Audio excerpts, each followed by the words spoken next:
Oh, you lean back. Oh, Lean back. you got that comfy chair. It's in them things you just put the pins. Do the rock away. And lean back. Oh. This ain't getting cut out either. This is getting in there. Personality is a must. Welcome to the bubble, y'all. Welcome to the bubble, y'all. Y'all know. Okay. Little bit. So, this week right here is a special week. This right here is a special week right here. We got a special guest on here. We might need to turn the mic down just a little bit. She got the mics going off. She got the programs in the city going off. She had every college basketball coach in the nation looking for at one point in time. She had every female basketball league looking for. If y'all don't know who I'm talking about the woman, the myth, the legend herself, Iasia Hemingway. Thank you. Yeah. Thank you.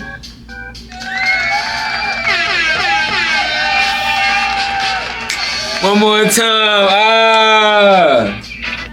So yeah, Iasia, how you feeling today? How you feeling? I'm feeling blessed. Can't complain. You looking nice. Thank you. How was your day today?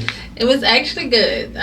Today I had the honor to be a keynote speaker for George Washington Carver graduation. Okay. So I was able to get dolled up, and present myself. Okay. And pour into the youth, and what I love to do. Another thing that's very interesting. Y'all don't know, this is a very interesting person right here.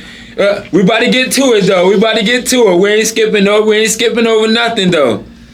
So I was told that you didn't always play basketball your whole life. Is that true or false? That's very true. That's very true. Yeah. That's crazy. So what age did you start playing basketball? I was 12. 12. A lot of people don't know, but that's kind of late to go as far as she did. That's a little late in the game. That's like Michael Jordan status almost. I appreciate it. Yeah, he ain't started until a little late either. It must mean you was destined for this. And so, what was the first basketball team you played for? Madison Avenue. Madison Avenue. And that's a middle school, right? Okay. And then from there, you went to Shabazz? South 17th. South 17th. And you played it. What was the most points you put up in high school? 30, no. In high school? In high school, I think I scored like 40-some points.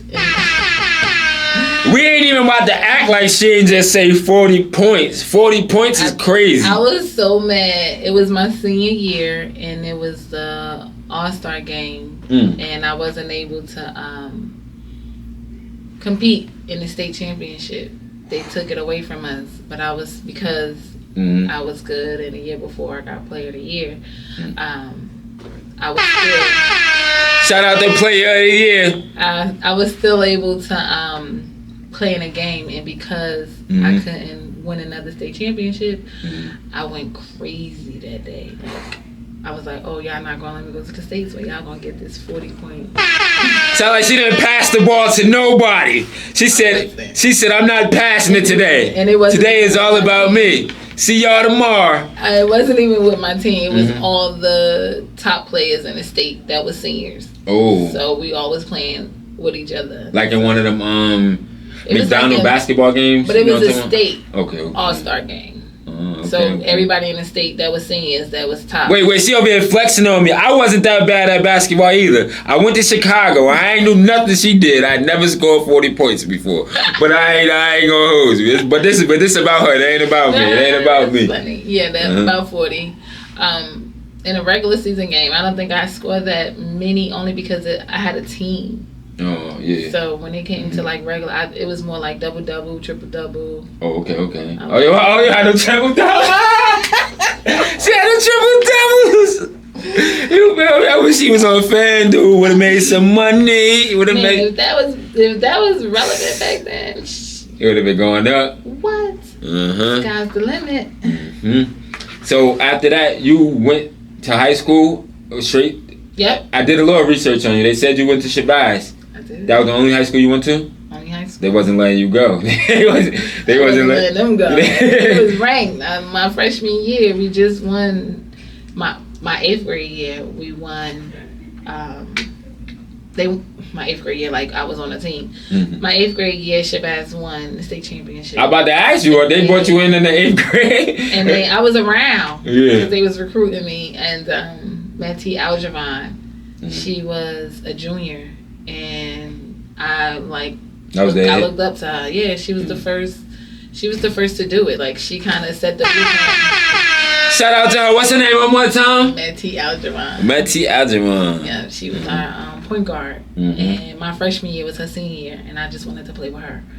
So after my 8th grade year, it was a lot of pressure. Yeah. Because we're talking about them big shoes to fill. Exactly. So when I went in my freshman year, it was one of those things where we just always had a lot of great players. Like I want to say maybe like the whole Star 5 went Division 1. Like it wasn't one of those situations where she said her whole starting 5 went D1. No, for real. Who could flex like that?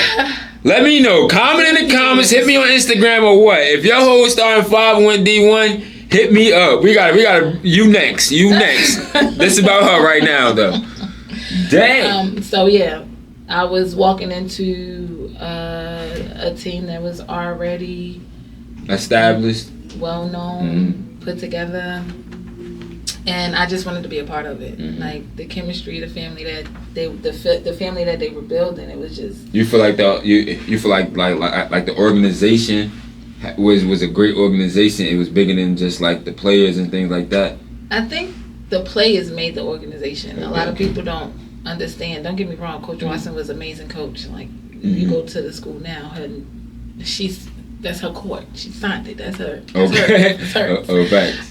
But because of her style of coaching, it allowed us to be true to who we are. Okay. And then it was like building up like to a point where it was like it was all about family. Like it was a sisterhood. Yeah. That culture that they were building from from when I was in the 8th grade to all the way to my senior year, it was like, wow, every year we didn't lose. Like, nah, I remember going to the Shabazz girls games and guaranteed they're not losing. I used to try to find somebody who don't know about them and try to bet them like I'm going for Shabazz.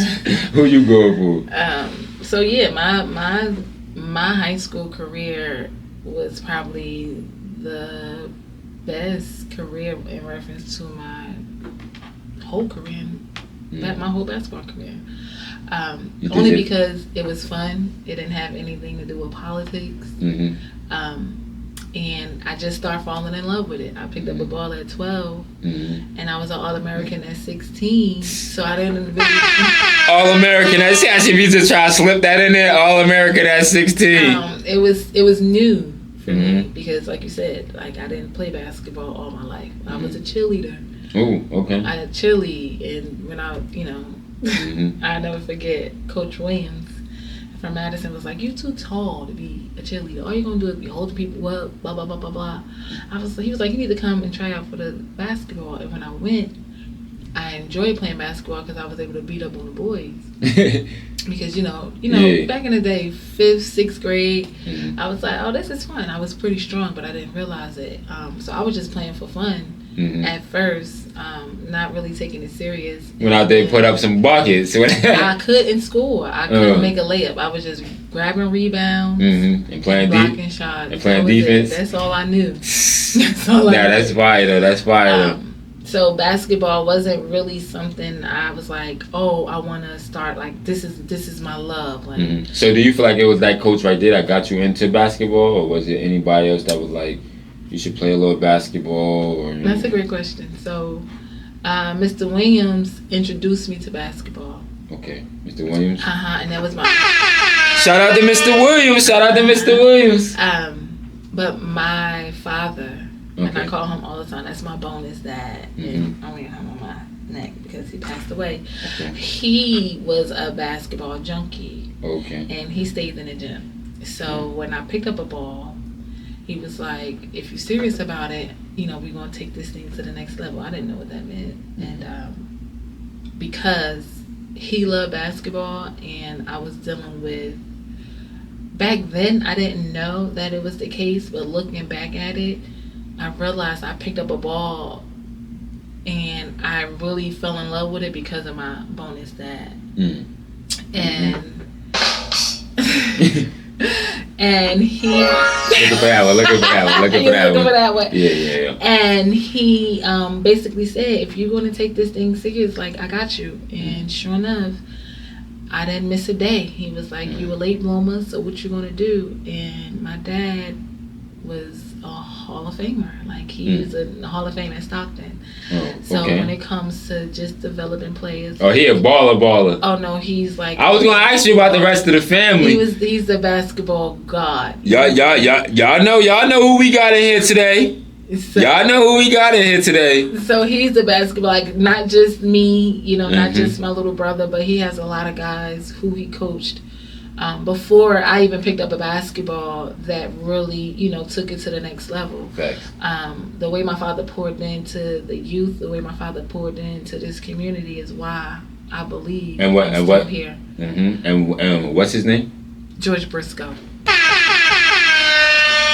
Long live George Briscoe, man. You're a legend, man. Might have to get a shirt for him, man. That's right. There's a couple shirts out there. Yes, sir. Trying to figure out how we. Now I like that, and I like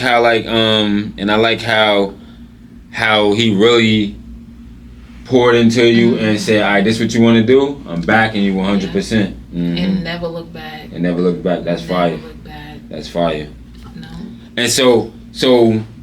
How many points you scored in high school? What was your I had over big one? 1,000. You talking in total? Yeah, in total. Yeah, over 1,000. Over 1,000? Okay. I like that. Humbly over 1,000. If it was over 1,000, I probably missed a good 8 games, 9 games my senior year because we was disqualified from the States. So, ooh. Yeah. Okay. So I got that in 2.5 years because I broke my foot my freshman year. So you broke your foot your freshman year? So I ain't even. Stop acting like y'all. Stop. She only did 3 years and got 1,000 points. Imagine. Can y'all imagine? That's facts. That's facts. Like, just saying it out loud, I didn't even realize that's the case. Yes, I broke my foot my freshman year with us going into the States, and then I got disqualified my senior year going into the States. So I missed a good amount of games. And still hit a band. Still hit a band. I did. She different. I ain't gonna hold you. 2.5 years of high school basketball, 1,000 points, and so what colleges was like on your bumper? Like, yo, you coming here? We need you here. A lot of them. I want to say, like, it started getting overwhelming. My mom and my dad, because I was the first. I was the first All-American in the family. And generational curses is getting broke. Yeah, and blessings. But, and you it's and more you, so what schools didn't want me because everybody really wanted me. It wasn't really. It was the school I wanted to go to who didn't want me because it's crazy. Like, looking back at it and like just talking about it now, like, politics is really a real thing. Because like I said, I was a late bloomer, so we didn't know anything like serious about AAU in terms of traveling, all up and through the state. I said through all up and through the country. Yeah. And my junior year, which was my last summer to play, I ended up playing with the Gauchos for one summer. And within that summer, I think I started off like 120, and I believe I was ranked in the country because of Shabazz. We were doing well. We was number 1 in the state, so undefeated. All that good stuff. I don't think we were undefeated yet. Were we? No. Y'all lost 1 game that year? No, because my junior year, my junior year didn't start. Okay. I don't think. I can't remember. My junior year did. So it was my junior year. I think they won every game they ever stepped on the court. I can't really recall, but I know whatever last year that you can play basketball, like in the summer. Yes, it was my junior year. I played 1 summer, and I started off 120, and then by the end of the summer, I was top 20 in the country. So now you really tough though. She really tough though. I call myself a humble beast. I ain't gonna hold you though, yo. You really tough though. That's one thing can't nobody take. She know that too. She know can't nobody take that basketball away from her.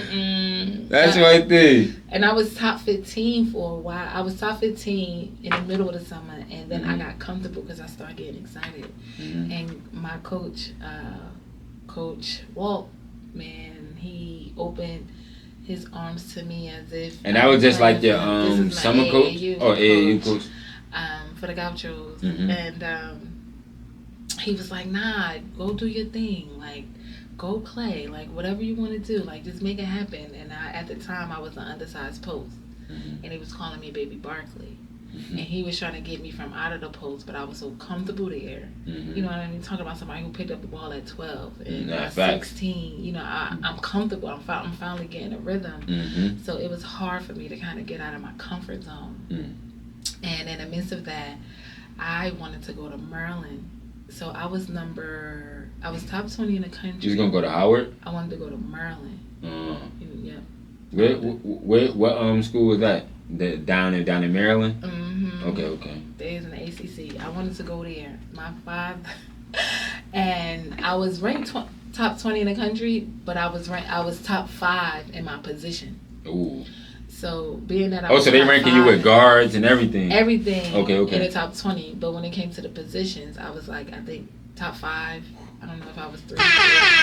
Top 5. We ain't letting that slip over. I was one of those. She talk about from here to Cali to Arkansas up to New England to from Boston down to Miami. She's number 5 in the country. Let's. I'm just letting y'all know if it's going over y'all head, I ain't gonna let it. Don't worry.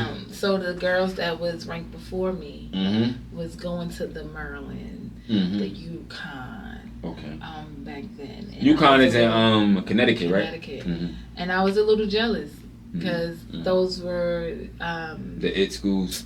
It was the IT schools, and because the players that were playing AAU since freshman year or 8th grade, when it comes to politics, it don't matter. Like, that's who gonna get, regardless if you better them or not. Right. And that's just something I had to learn to understand. Granted, I didn't like it, but I had to learn to understand. So instead of me, they didn't recruit me.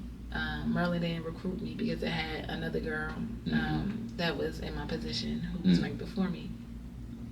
So of course, I went to the ACC. So I wanted to play against Maryland. Right. So I went to one of the schools that nobody really was interested in, and I was the first one.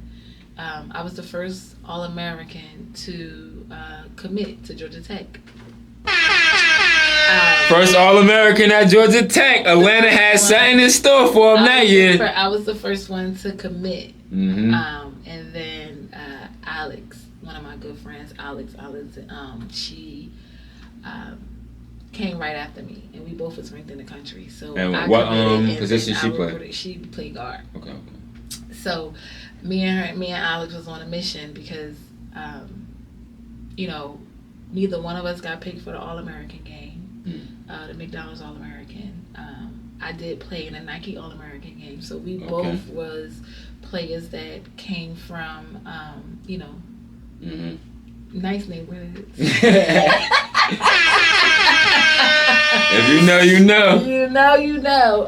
And we just fell in love with the game, and we got caught up in the mix of politics. So we felt like we were on a mission to prove ourselves, and we both committed to Georgia Tech, and we both went to Georgia Tech and was doing well. So that was the first school I went to. So when we played against Maryland my freshman year, me and Alex went crazy. They had a post player who was from Jersey. She was one of the best post players in the country. And that game, my freshman year, I think I had like 22 points or something crazy as a freshman. That was my highest game. 22. Tell me to stop playing. That was one of my highest games for my freshman year, and it was against the school that I wanted to go to. So it was a personal. You had to show them like, stop playing with me. Stop playing with me. Y'all thought it was luck. Yeah. And it's crazy because the one person that they recruited over me didn't even play. So I was playing against the ones that was on their way to the WNBA. So that was a great feeling. So when it comes to just having, she said she scored 22 on Lisa Leslie. I wish. But it was one of those things where I realized, like, looking back, it's a mental thing. Like, if you mentally know that you deserve what you envision for yourself, then you should just go after it with no distractions. Like, and understand that only you can determine how far you go. That's deep. I took that. I took that mindset and kind of just ran with it, and from there it's just been history. Just doing what I love. I realized that basketball was my passion, and I just continued to play. Do you feel like basketball helped you create like discipline, like self-discipline? Absolutely. Okay. I think any sport, even, and I say it all the time, and I know people get, especially my men get tired. I mean, listen, if our kids don't play basketball, they're going to the military. And he'd be like, nah, that ain't the case. I'm like, because you have to train your mind to understand that life is being disciplined. Like, be stronger than your situation. You have to be stressed, so you have to know how to fight through adversity. So if you're not going to pick up a ball, somebody going to have to challenge you to get out of your own comfort zone. That was deep right there. Stop living in that comfort zone. Sometimes you got to get uncomfortable to stay comfortable.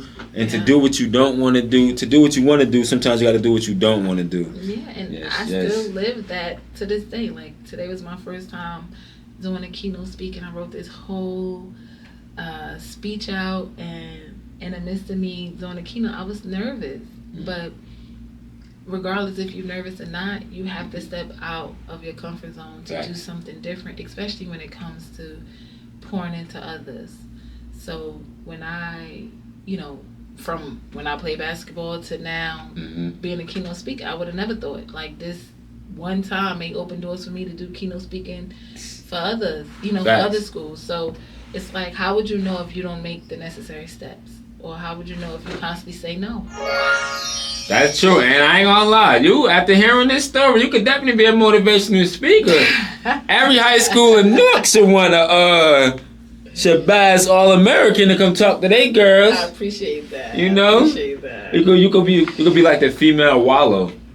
Wallow. Give her motivation, run it down like, practice with your left hand. Practice both hands. But back to her. Now I could definitely see you being a motivational speaker one day, though.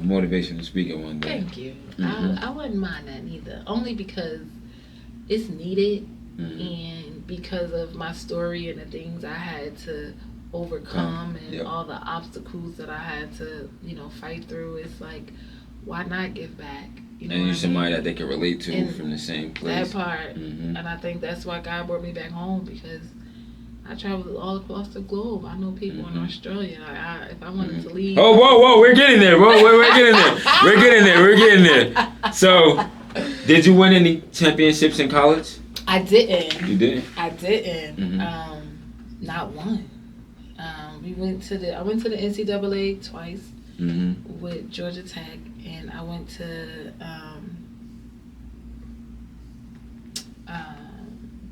the NIT when I was at Syracuse. So, but I never won a championship. It's up. But they know what's up. They know what's up. I was like, you know, all freshman, you know, Biggie, second team. Like, I was always relevant because I was always a walking bucket. But, you know, the championships that I won was in high school, which is why, you know, I stated before, like, that was one of my best times of my life playing basketball because it wasn't too much politics. So at that time right there, when you at the end of your college career, how you feeling about basketball? Is you feeling like I don't feel like but I want to say when I went to Georgia Tech,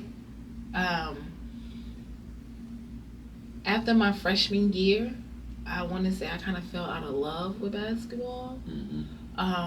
And looking back, I think the reason for it is because the only reason I think I fell in love with basketball was because of my bonus dad. And the moment I left and he wasn't coming to see me play, it was like I didn't feel interested anymore. And my freshman year, I came across some challenges that made me kind of like deal with some identity crisis. And so my sophomore year, I was very distracted. So I transferred, which is why I ended up at Syracuse. And me going to Syracuse, I thought by being a little closer to home, my dad would probably come to my games. Yeah, I was going to ask you that. Do you feel like being far away that messed with you? But deep down, by the time it was time for me to transfer, I already fell out of love with basketball.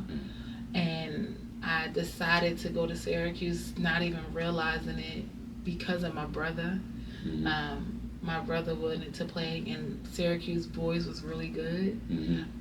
So I wanted to be around people who was getting drafted, and because I knew that's something my brother wanted to do, I found myself going to a school that would be more beneficial for my brother than myself. This lady is such a team player, Look at you. Yeah, that's facts. So how did, look, not to skip over nothing or anything like that. So how did you get to the WNBA? Because I was good. So how did you get to the WNBA? It's so funny you say that. I was good. I was blessed. I'm a hard worker. And it's crazy because when I transferred, they loved me, and I instantly, you know, got on the court, and I was starting, and I was getting those buckets. That's because I was a walking bucket. But my last year of college, because I was ranked and I was an All-American, the WNBA sent over a list saying the things that I needed to do to make sure I got drafted. And in the midst of that, I got whiff that at the time, my coach wouldn't develop me as a guard because they said I needed to be more of a wing player to get drafted. But instead, he kept me in the paint. Like a small forward, they needed you to go. And they needed me to play guard. And everything that they told him in the package that I needed to do, I did. It was like he did the complete opposite. And every time... and every time I would do something that was guard related, he would sub me out. And looking at it, I just didn't love basketball. Granted, I was excited about even being mentioned to, you know, actually have an opportunity to go to the WNBA. But when you don't have people around you that's not really supporting you, you kind of get discouraged. And as women, we kind of need that sense of comfort. We need that support. We need that security, regardless if it's with our man, our father, our coach. We just need that voice. So when you don't receive that, you know, you question yourself. And I just think at the time, because I was a transfer, he didn't want a transfer to be his first draft pick, leaving, you know, coming out of Syracuse. So, and that's the politics I didn't really enjoy because, like I said, I got with that. He knew what I needed to do, but he chose to do the opposite of what was going to help me pursue a career in playing professionally. So I got invited to training camp. Ooh. So I didn't get drafted. They can't stop guys playing. It can't stop. Training camp. You went to training camp. Where was the training camp at? We was in Westchester, New York. Mm-hmm. Okay. They thought they left her out, but they couldn't stop her shine. God had something else planned for her. God had something else planned for her. So how was the training camp? It was like you had to stay there overnight? Yeah, we had to stay there. We was there for a while. And then we played some preseason games. Mm-hmm. And then after I played in like 3, maybe 4 games, the coach told me, he was like, I think it's best that I can't pay you to play a position I never seen you play before. And I never understood what it meant until I got older. I'm like, what do you mean? Like, I could do it, or, And I still was lacking confidence because I didn't really play guard, but it didn't stop me from playing guard. So he was like, I think you should go overseas and then, develop, your guard skills so we can see it and come back. Like, it's a no-brainer. You belong in the league. And I was like, okay, cool. And when it was time for me to go overseas, it was hard for me to get a contract. And why was it hard for you to get a contract? I don't know if it was my agent or maybe it, like, looking back, maybe it just wasn't destined for me to really, pursue basketball. Like I said, I fell out of love already. Like, me going to training camp was because I was invited. It wasn't one of those things where it was like, oh, I really want to be in the WNBA. Like, that was never my dream. Like, that was never something And what team was this for? The Liberty. Oh, Liberty? Oh, okay. I was home. Liberty!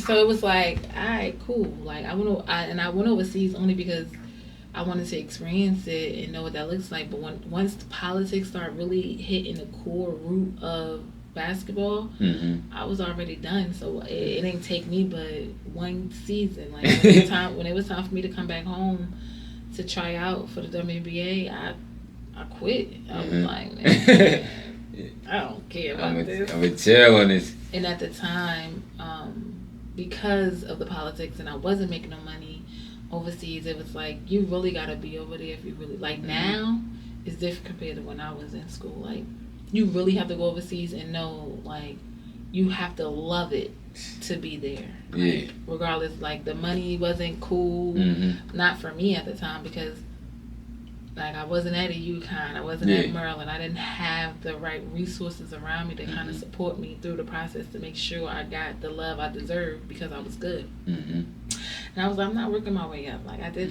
that thing in high school. I don't really love it that much. And I was crazy. I was talking to my brother's girlfriend, and I was just telling her, like, I guess I used my brother career as an excuse to not want to go back, because at that time my brother was like ranked top in the country. And I was like, man, I'm about to go watch my brother. I miss all his career, you know what I mean? And what's your brother's name? Isaiah Briscoe. A Jersey legend. Yeah. I just seen him at Brentwood Park balling. I know, lost by 20. What's going on? Yeah, him and Joe gotta get it together. You gotta get it together. So, like, I was like, I'm done. And I just, when I came home, I was like, I'm traveling with my brother, and I literally traveled all across the world to see my brother. And that's when he was still playing for Syracuse? No, this is me. No, him. No, my brother ain't played for Syracuse. He played at Kentucky. Okay. When he was in high school. Okay. So this was his senior year in high school, and I was like, man, I miss my brother whole career from the moment he picked up a ball to his senior year, to his junior year. And I'm like, nah, I'm not missing it. So, and my brother was with me my whole ride, like at my visits, like anywhere. Shout out to her brother. Anywhere was a basketball and his sister, he was there. And I just wanted to do the same for him. Like, when we was at Shabazz, like, he hate when I say it, but he was the water boy. Like, he was literally at every game. Like, that probably was one of my biggest fans. Like, so I wanted to give him that in return. So I was like, man, basketball ain't doing nothing for me. And my brother doing well. He was ranked number 1, the number 1 point guard in the country. I was like, I want to watch my brother. Number 1 point guard in the country. I like that. not the world. Not New Jersey, Craig. No. The country, Craigs. And I was like, I want to watch. So I literally took that time to travel with my brother, and I was just trying to find another, way of like, okay, who am I outside of basketball? And while I was trying to figure that out, I was there to support my brother. So I like that. That's how my career ended. Now, wait, I remember earlier you were saying though that you did something with kangaroos. Oh. When you was out there. I said I was in Australia. Oh yeah. How was Australia? How was Australia? Like, that's how you know me.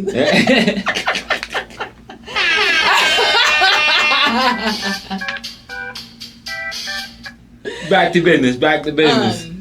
So I went to Is it hot out Germany and Australia. But yeah, Germany, Australia was nice. Yeah, it was hot. I was out there, and the way we see rats and deers around here, you see kangaroos. So oh yeah. Oh, they just be randomly going. They got wild kangaroos. Yeah. What? I ain't never seen no wild kangaroos, but I did go. A wild kangaroo is crazy. Imagine coming down Springfield Ave, you right there at the Wendy's drive-thru. You just see a kangaroo knock on your window in the Wendy's drive-thru, like. Yeah, and they had the biggest birds. Like, no, I'm sorry, they had the biggest spiders. Like the spiders was eating the birds. It was that. Yes. How big was the spider? Like this? Sorry. Yes. Big. Like big. Oh man. So, like being in Australia and just it was like a culture shock, but I fell in love with Australia, and I didn't want to come back home. And then they had like nice beaches and stuff. Oh my god, it was nice out there. I told my meniscus, it's crazy. As soon as I got off the plane, meniscus. What's meniscus? in my knee. Oh, in your knee. When I got to Australia, literally that's a 24-hour flight. Like 15 hours, and then what's that, 6 going to Cali. Yeah. Oh, yep. So literally got off the plane, jumped right on the court, and I think my first game, I tore my meniscus, but I kept playing the whole season.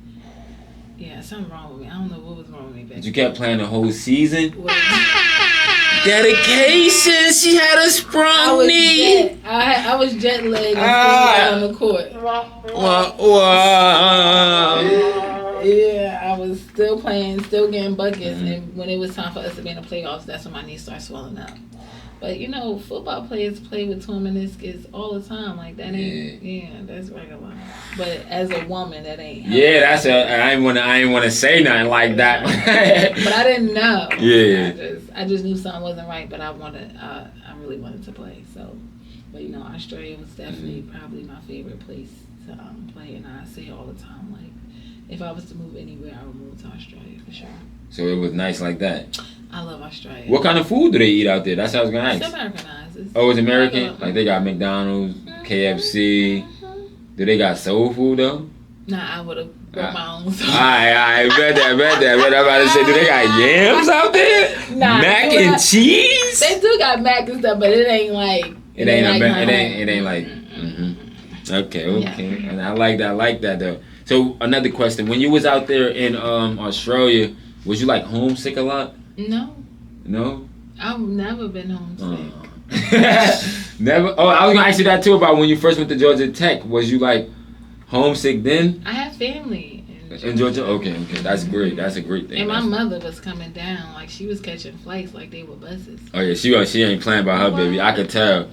I could tell she ain't playing about you. And she was there today too. At the keynote speaking. My mother don't play. Number one. You hear me? That's the GOAT. I'm knowing. That's the GOAT. Uh-huh. Yeah. What? So what was the moment that you knew you made your mother proud? I think my mother always been proud, but graduating from college was probably one of the best, accomplishments. Only because I battle with a learning disability. And a lot of people in my family who have that same learning disability barely graduated high school or didn't graduate high school.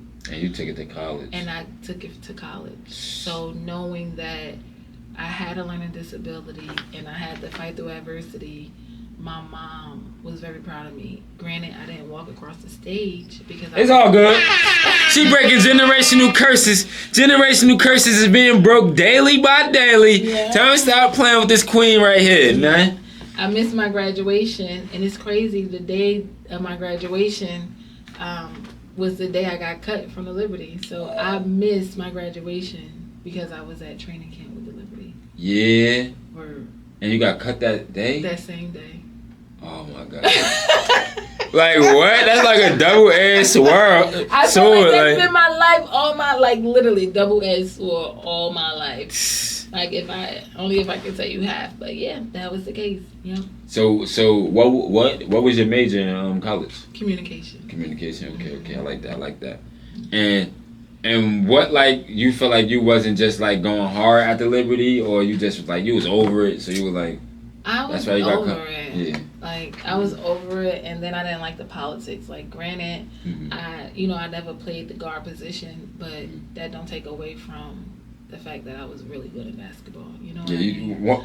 Once you do this, you do this. I'm good at it. Whatever I put my mind to, I feel like I really like strive to be the best version of myself in any capacity. Facts. So, once I realized politics played a big portion, and I kind of fell out of love with basketball, I kind of was just going with the wind, just the experience of what came with it. Yeah, because that probably wasn't your dream. That was probably like a stepping stool to get to where you wanted to go, and then you probably just fell in love with the love that you was getting from the game. Like if I leave the game, is the fans still gonna love me? Like, you know what I mean? Like one of them, like. I think it was more so I didn't want to disappoint my family. Okay. I personally didn't care what nobody else thought besides my family, because people gonna talk regardless. But my family, knowing that my brother was in college and he wanted to pursue and play, my brother knew from young that he wanted to be a professional athlete, professional basketball player. That wasn't my thing, but for my brother, it was like, okay, well, I gotta at least, set the bar high, because everything that I did, he surpassed it. So I was like, all right, well, let me play, you know what I mean? And then once I hit the WNBA and I went overseas, I'm like, all right, boom. You set the bar high. I'm done. And he literally surpassed me and, played in the NBA, what team he played for in the NBA? He played for Orlando. Okay. Had a great season. Shout out to Zay with the Orlando. Okay, I like that. And now he is continually, playing overseas, and now he's playing in the Big Three. So I just feel like, as the oldest, he gonna be playing at the Prudential Center. July 7th. July 7th. Make sure you get your ticket. And July 6th, Shakur Stevenson gonna be fighting. Oh, we lit. Yep. That's lit. So it's one of those things. As the oldest, you kind of just do what's needed because you realize that you are a role model. Facts. You know what I mean? And what role are you going to play for your younger siblings? Fact. And I just wanted to do my best that I can with what I know and with the support system that I had. And my mom said it all the time, Iasia was like a second mom. And me just being a nurturer, a giver, becomes natural to me. So it became a thing. It just became a thing until they got grown. Now I don't do it. She said, nah, they don't want to listen now. Listen to me. They too grown now. But that was my basket. And to be honest, a lot of people don't know my story. A lot of people look at it and say oh, she just stopped playing. Oh, she just burnt out, or she just you know what they say, you just a failure. Or they feel like you probably quit or something. They don't know. They have no clue. They don't know what them kangaroos put you through out there. They don't know what them kangaroos is like. So y'all ain't have to duck no spiders. No, for real. So it's always everybody can see you from the outside. Yeah. You never know what you're experiencing on the inside. Facts. And where we from, a lot of like people always competing with each other instead of coming together and understanding that we need each other to kind of build the village that's needed for the ones behind us and the ones that we supposed to be pouring into. Everybody is all me, self. Facts. And so many people talk about, oh nah, it's a we thing. No, I'm here for the people, but don't necessarily do the work. And I just know deep down, my family did the work. My family was there. Nah, I'm proud. Yo, Iasia, for real, I'm proud of you. Thank you. I know her, but I ain't know all of this. I did not know all of this. This ain't no fake interview. I'm seriously proud of you, for real. You really broke generational curses, set the bar high for your brother and for other people and for your mentees, the people you gonna motivate in the future. Even for me, I'm thinking about going back to a little D-League type. It's like, nah, I'm done up. I'm still motivated by Iasia, but I ain't about to get out there hurt no ankles now. So look, last but not least, if you never would have played basketball, where you think you would have been at? That's me. That's you. I don't know. I don't know. I don't know what I would have been doing if I didn't play basketball. I think I picked up a ball for a reason because I didn't know what I wanted to do. Like I said, like I dealt with a lot of insecurities and I dealt with a lot of abandonment issues growing up. So I was like more so seeking attention, and I'm just glad I was seeking attention in the right way, and that was with basketball. Because so many people deal with the same trauma and issues I dealt with and go in a completely different direction. So looking back, I just thank God that I fell in love with basketball and not people. You know what I mean? You didn't try to cope with like no drugs and anything, like that. Anything to cope with the fact that just for taking accountability and being a strong black woman. Put it there. Yeah.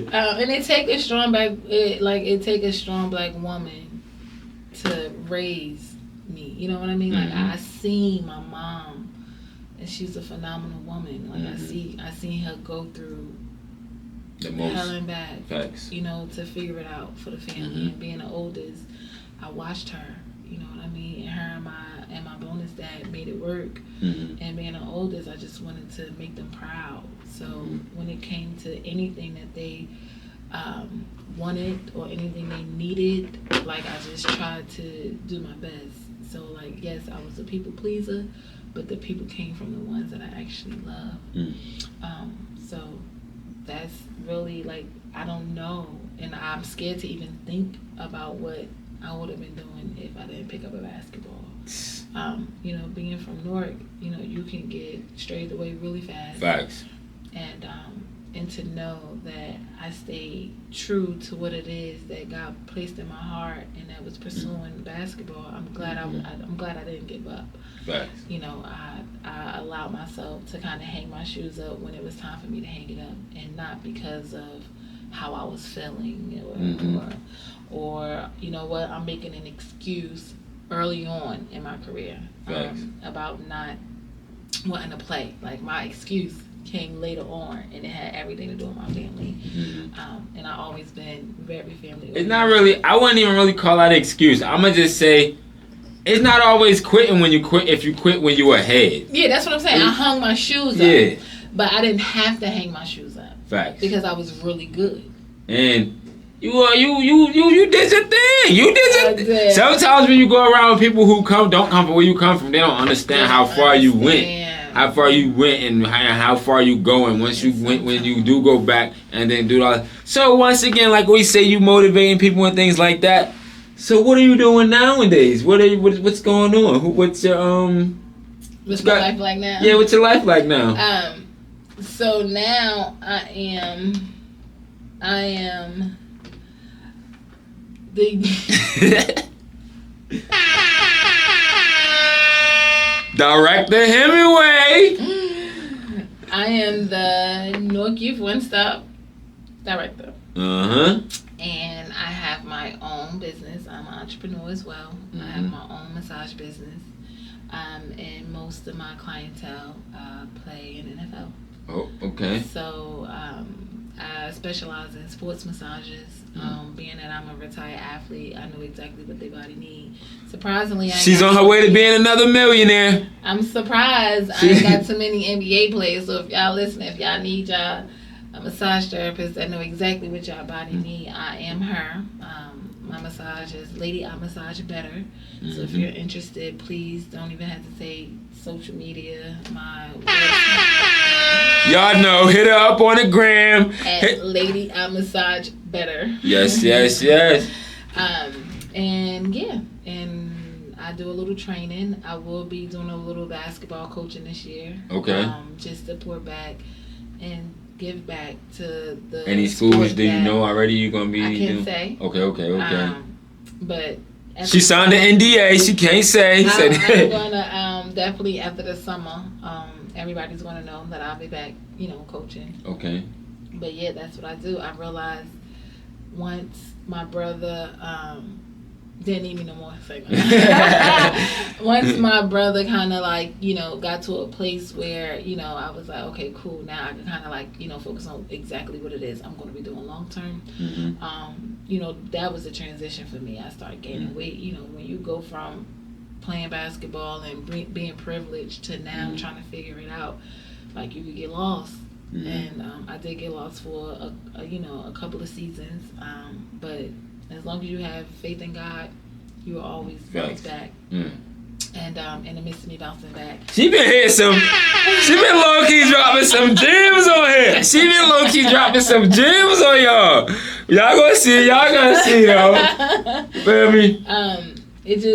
It put me in a place where it's like, okay,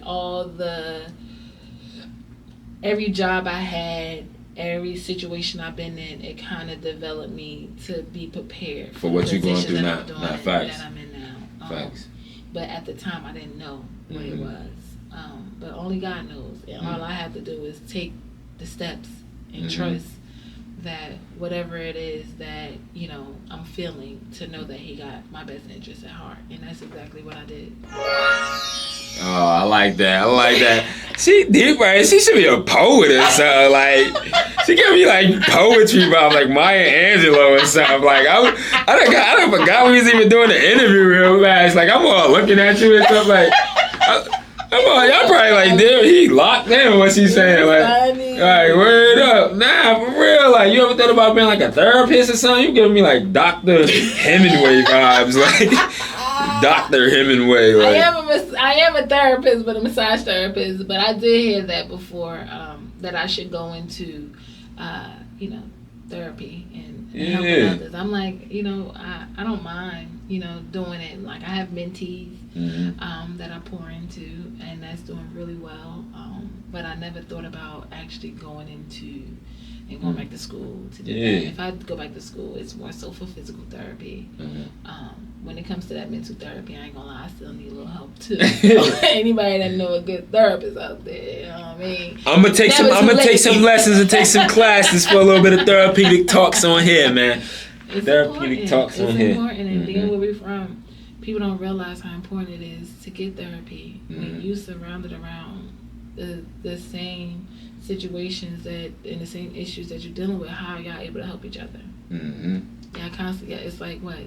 It's like the blonde leading the blonde. And that's exactly what it ended up being. So facts. Seeking help and asking for help outside of where you're from, sometimes it's more beneficial. Yeah. And so many people are just blind to understanding that, and he's so accustomed to the hood and just being in it, and just after being in survival mode all the time, and sometimes I think, like you said, is you have to be comfortable with being uncomfortable by doing things differently compared to what you're used to. Facts. And sometimes it takes someone from your support team to kind of help you see that. And I'm always going back to my mom. My mom is the glue to our family, and she's always pouring into others and helping others and putting people in places to be successful and giving people, you know, whatever help they need. So it's like I get it naturally. And I tell her all the time, like, you was blessing so many people that everything that you was doing, it came back tenfold in your for your kids. And she be looking at it like, you know what, I never thought about it like that. But Karma that's is really real. a thing. That's really a thing. Like, what you put out there is what you receive. Facts. And what my mom put out there is exactly what she received when it came to her kids. Like every single one of us. Now that's deep, y'all. Pay attention. Pay attention. Pay attention. You are what you around. You are what you around, and you get what you put out there, man. So you around 6 guys who be robbing people, you're bound to be the 6th one. You're bound to be the 7th one. You're around 5 broke people, you're bound to be the 6th broke one. You're around 5 rich guys, you bound to be the 6th one. Watch the company you keep. You got to be aware of the company you keep. Emotional intelligence, awareness intelligence, and just be aware of your surroundings. We ain't gonna preach to y'all too much. Back to Iasia now. Yes. So I got a couple questions for you. Couple speed questions for you. Are y'all ready? So Jamaican food or Spanish food? Jamaican. Oxtails or chicken? Chicken. Okay. The Goodie experience or neighborhood? The Goodie. That's crazy. The Goodie experience or neighborhood favorites? They don't serve the same. You can't do that. That's not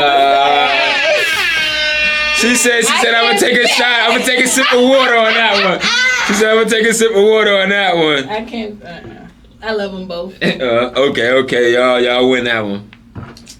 Do you prefer California or Miami? Like LA or Miami? Which one is it? LA. LA. I like LA too. I like Miami too. But I like LA too. Okay. Next one. Can we talk about drinking on here? No, I don't think we can talk about that. That's getting edited out. I don't drink them. Okay, I like that for you. What's your favorite car? When I'm driving. Oh, it's not, because I was going to ask you, what you rather, BMW or Mercedes Benz? I ain't gonna lie, I really love Mercedes. You like Mercedes? But I'm riding in the Benz, a BMW. We ain't going to tell y'all what she in, though. But no, I love Mercedes. You like the Mercedes like your car, or you rather your car? I like both. You know what I'm talking about? Like that. Yeah. You can't say too much on here. Yeah. That's what I said right here. Yeah, but I'm more of a I always say it. I really want a G-Wagon. Like that's my Okay, G-Way in the club. We be vibing. That's the car. Once I get that G-Wagon, it's over. It's up. And the last question is: do you prefer athletes to go to HBCUs, or do you like the school that's best for them? I think they should go to the school that's best for them. I definitely think HBCU is definitely, putting themselves on the map in reference to being an athlete. But back in the day when I was in school, that wasn't a thing. But just seeing how the athletes are really, buying into that culture of like, let's stay together. I love it. But it's all about what's best fit for you. And I was saying that because it's about the experience at college and like the education too. A lot of people only think about the basketball team or the football team or the track. Yeah, but you do need education as well. Like, but regardless if you get an education from HBCU or or just a regular rank school, it don't. I just feel like it shouldn't matter. You know what I mean? Your work ethic, your experiences, in terms of developing and starting a career, because college ain't for everybody. And I think that's why me sitting in a position as the youth director, I did both. I went to college. As a youth director? I did both I went to college and I went to trade. And I make more money through my trade than my degree. Facts. You know what I mean? So it's more so about, with the massaging? Yeah. Okay. Yeah, I went back to trade school to get my massage license. But it's one of those things where, like, it's all about what it is that you want to do.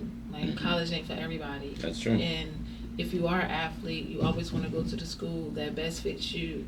And not only best fits you, and the head coach love you. Because through, my experience, the assistant coach don't make the last decision. Facts.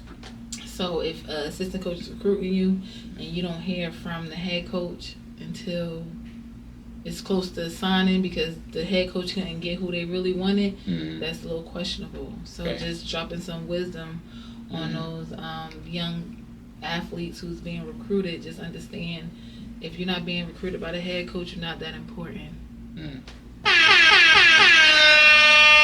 Just like that. One thing about Iasia, she'll be holding back. She be throwing those blows. And I know it's a little different now. Like, they have that one person that go out to recruit. I don't think, me personally, I think it's cool because everybody don't have the eye in terms of knowing, who's really good and who's not. But I think it's important that everybody have an opportunity to see the players and not just one. I'm not really in a loop like that with college anymore. Would you ever want to be a scout? No. That's a harder job? I'm more of a developer. Okay. Like, I'm more like, I see something and I see the potential and I want to develop. Like, people say it all the time, like, you like picking up projects, you like helping people out. And I'm like, well, somebody help me out. So I got a good question. How do they get the job? Like, how do you qualify to be able to go to these schools and scout? For you got to be a assistant coach or like right underneath the head coach or like that? Okay. Yeah, so to go out there, you have to be on somebody's like coaching staff. Okay. And if you are out trying to find a coaching gig and you're bringing players to coaches because you're trying to develop, your resume to kind of get on a coaching staff, they do that as well. Okay. Now I like that. Oh man, we got Iasia here. Let's stop playing. Director Hemingway in here. Tell him to stop playing with you. Respectfully. You feel me? Shabazz legend, South Ward Hall of Fame. Tell him to stop playing with you. We just made history today. Yeah, you got it. Yeah. Woo.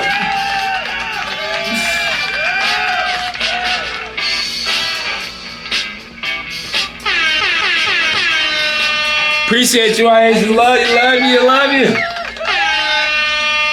I just want to say, Jahai, you're doing an amazing job. I appreciate you. And to be here and to be interviewed by you lets me know that you have the personality, and I hope that you continue to build because you definitely have what it takes.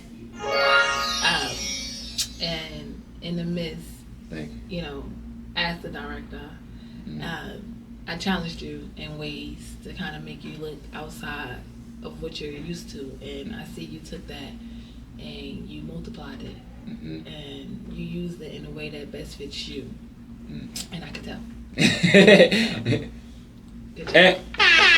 And this is my real director here. She definitely put me in some uncomfortable situations to put me on top, though. No, for real. And I appreciate that, Iasia. And I feel like I needed to be, like, humbled a little bit because I feel like I've been so, like, the one who was so always up here and had to pay for everything, had to structure everything and stuff like that. Then coming into a situation where I'm not the boss at all. I'm not the boss at all around here. I'm not the boss of nothing around here but the podcast. And that ain't got nothing to do with nobody else. So Iasia, you have to humble me sometimes, you feel me? But nah, yeah, man, I appreciate you, Iasia, as a friend, as a sister, you know. And just keep doing your thing, man. Keep doing your thing. I'm a fan, man. I'm a fan. I appreciate it. Next time I come up here, we could get. Oh yeah, this part one. This part one. We could get down and dirty about the youth department, and then the growth of the youth department, and then maybe we can talk about my massage business and try to get one of my players to come up here. Okay. And brag about.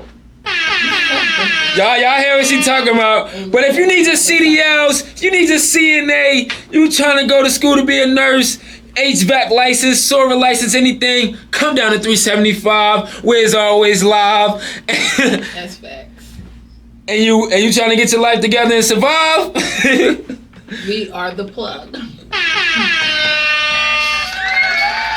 Yes. One of my best interviews yet.